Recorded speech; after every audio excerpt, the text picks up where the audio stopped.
Dans cette vidéo, nous allons voir les documents qu'il faut soumettre pour pouvoir postuler à Campus France. Donc sans plus tarder, c'est parti.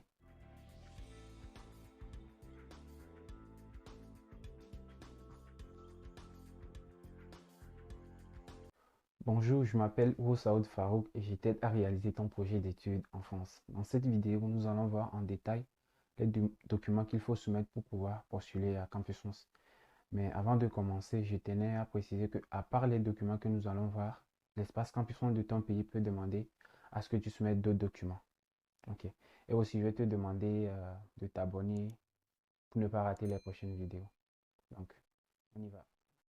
Alors, pour postuler à Campus France, tu dois fournir les documents suivants.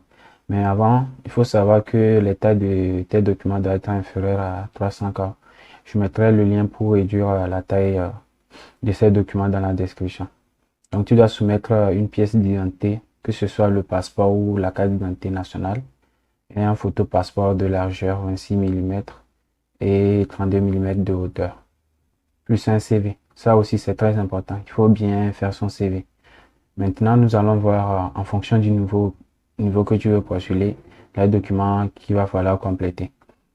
Maintenant, si tu veux postuler en licence 1, tu dois fournir tes bulletins de seconde, première, terminale, attestation du bac et le relevé de notes du bac et le certificat d'inscription en licence 1 de l'année en cours, quoi. Donc, quand tu as eu ton bac, forcément, tu vas t'inscrire à l'université pour la licence 1, donc tu dois fournir le certificat d'inscription. Dans le cas où tu t'es déjà inscrit à l'université et que tu as déjà fait une licence 1, mais que tu veux changer de formation parce que la formation là ne te plaît pas, peut-être tu as déjà fait les maths, tu veux maintenant changer pour aller faire informatique. Tu dois aussi soumettre le relevé de notes de L1 que tu as déjà fait. Parce que pour étudier ton dossier, ils vont utiliser le relevé là aussi, quoi. En plus aussi, tu dois justifier l'année précédente qu'est-ce que tu as fait. Donc, comme tu étais en maths, tu dois donner le relevé de notes. Maintenant, si tu veux postuler en licence 2, là-bas, tu peux commencer directement à fournir le relevé de notes du bac, attestation du bac, le relevé de notes de L1, le certificat d'inscription de L2 en cours, l'attestation du stage, si tu as eu à faire le stage aussi, quoi. Donc, c'est la même chose. Si tu as déjà fait la licence 2, mais que tu veux repostuler en licence 2, tu dois fournir aussi le relevé de notes de licence 2 dans ce cas.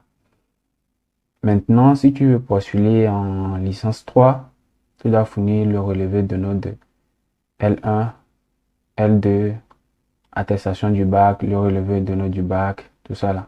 Et attestation de stage si tu as eu à faire. Le certificat d'inscription de l'année en cours. Donc, comme tu es en L3, tu fournis le certificat d'inscription. Comme vous n'avez pas encore les relevés de notes. Mais dans le cas où tu as déjà eu ta licence, donc tu as déjà validé ta licence, mais que peut-être que pour augmenter tes chances d'avoir une admission, tu veux postuler aussi en licence 3, donc tu dois fournir tes trois relevés de notes de L1, L2 et L3. Et aussi, si ça fait des années que tu n'as pas été à l'école, peut-être ça fait 2, 3 ans après ta licence que tu n'as pas été à l'école, tu dois fournir et peut-être des justificatifs de ce que tu faisais pendant ces 3 années. Si tu as travaillé à côté, tu dois fournir ces justificatifs. Par exemple, tu peux pas dire j'étais comptable si tu n'as pas des documents. Vous pouvez que après ta licence et tu étais comptable. Tu vois? Parce que ils vont forcément te demander de justifier les années où tu n'as pas été à l'école. Maintenant, si tu veux postuler en Master 1, donc tu fournis les relevés de notes de L1, L2 et L3, le certificat d'inscription de M1 si tu es en train de faire un Master 1 et tu postules pour venir aussi ici pour faire un Master 1.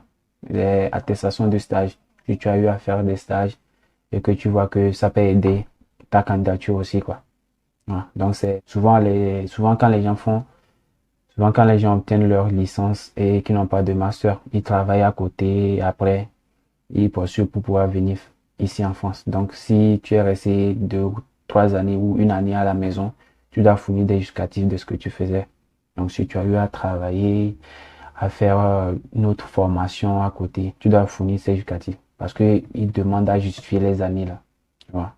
Donc, par exemple, si tu as eu ta licence en 2019. Maintenant, en 2019, de 2019 jusqu'à 2022, tu travaillais comme agent d'accueil dans une société. Tu dois avoir des justificatifs pour prouver cela.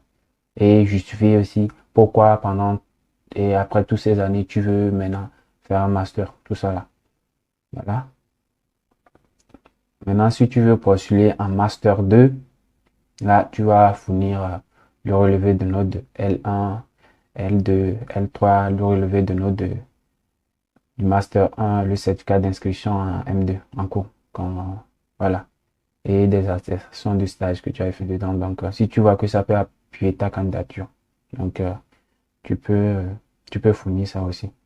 Donc, en résumé, pour postuler à Campus France, tu dois soumettre ton CV, un photo passeport et ta pièce d'identité, tes relevés de notes, tes attestations de stage si tu as eu à faire des stages et aussi si tu as travaillé aussi, tu dois fournir des attestations de travail si tu as travaillé à côté aussi.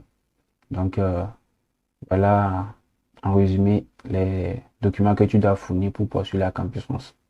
Donc vous pouvez aussi me poser des questions dans les commentaires si vous avez des inquiétudes. Sinon c'est tout. Donc pour une prochaine vidéo, nous allons voir comment remplir son compte Campus France. Donc c'était juste pour avoir d'abord une idée des documents qu'il faut fournir. Comme ça, quand on va vouloir remplir le compte, donc, voilà.